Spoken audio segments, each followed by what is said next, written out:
So, as you all might know, as I've done a lot of camera reviews on a lot of shit cameras, and I thought I had a couple more than this, but I've done a few more camera reviews on top of that. However, I think with the exception of this camera, all these other ones have something in common, and that has to do with if you look into them really closely. If you look at the little lens that's on there, it's really similar to what you would find on a laptop or an older smartphone or cell phone. I mean, you can't really see the one on my phone because it's full of fiberglass dust, but that's a story for another day. But it's not really a story. I work in a composite shop. I mean, what do you expect out of that kind of crap? But when I keep doing all these little camera reviews, I just can't help but think, don't they make really good little CMOS sensors for cameras, and they have for or at least for smartphones, than they have for a little while now, to the point where a smartphone from 3 years ago still took pretty damn good video, but yet you're left with the atrocious video quality of some piece of crap like this that literally just better freaking little video lens and a freaking microphone that doesn't go while you're recording it. Although that being said, other than the little sound, it freaking has pretty good audio quality. I can't help but think that, by the way, if you ever see these online, they usually sometimes they'll have a little logo and stuff right here, might have a name on them. They're usually about $20. You can find them on Wish, AliExpress, Amazon probably. I couldn't help but think that, well, these are just novelty cameras. Getting sidetracked again, but I'm not saying but you think that with modern technology that you could turn around and you could make a camera as cheaply as this one. They're also as cheaply as this On camera, formerly known as the Jazz camera, like the DV140.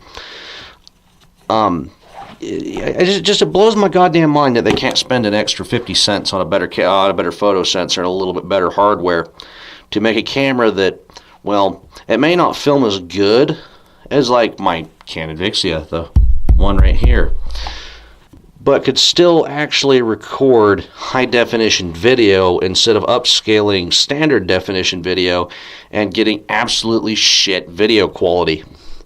I mean, this camera was okay. It wasn't great. It's the best of the bunch. It's also the most expensive of the bunch, and that's not saying much because it was only $10 more than this fucking camera, even though you can get one of these for $25 on Amazon. I bought it at Walmart like a genius and paid $40 for it.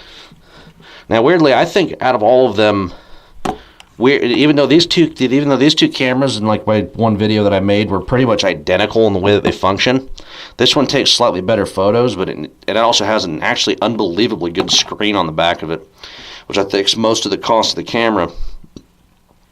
And you have to fuck around with the settings in here to get the ISO settings right, which are the light contrast settings, so it could take higher quality pictures. But these two cameras right here are the best of the bunch out of the ones I reviewed, which is not saying much, considering I've shown cameras from 2007 that can do everything better than these ones, which is sad, really.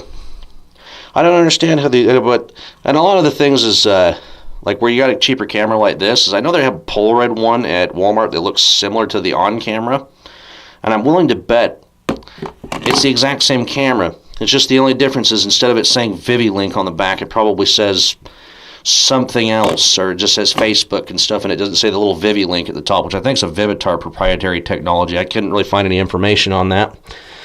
I mean, you might also wonder, why do I do these cheap shit camera reviews? And it's because sometimes I also get really surprised or get really good bang for my buck. And when I get really good bang for my buck, I would like to share that.